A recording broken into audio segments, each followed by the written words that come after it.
But first, several people across Kenya have died in flooding caused by heavy rains. The deluge also inundated roads and left thousands of commuters stranded in Nairobi.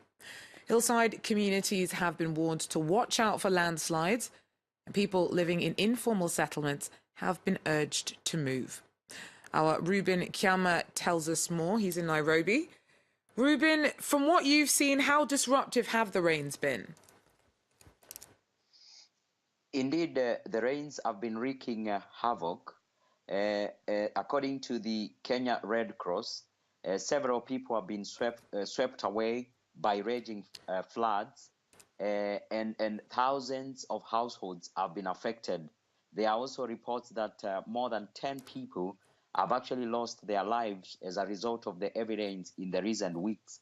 And this morning, I was able to visit one of the sprawling slums in Nairobi, and we witnessed residents who have been temporarily rendered homeless by the raging waters. The flooding that we've seen in Kenya, how come it got so bad? The rains were forecast weeks ago. Why wasn't more done to avoid the worst?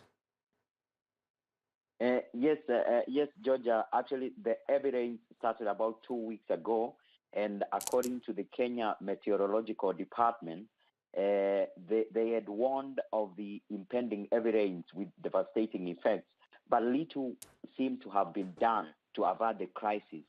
But you realize that issues of early warning and disaster preparedness have come to fore, and a lot of times it seems to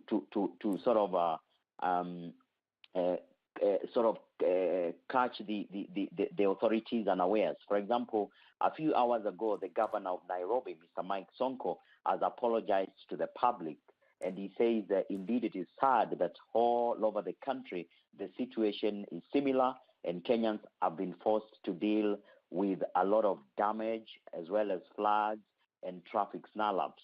So you realize that issues of preparedness have actually come to fore.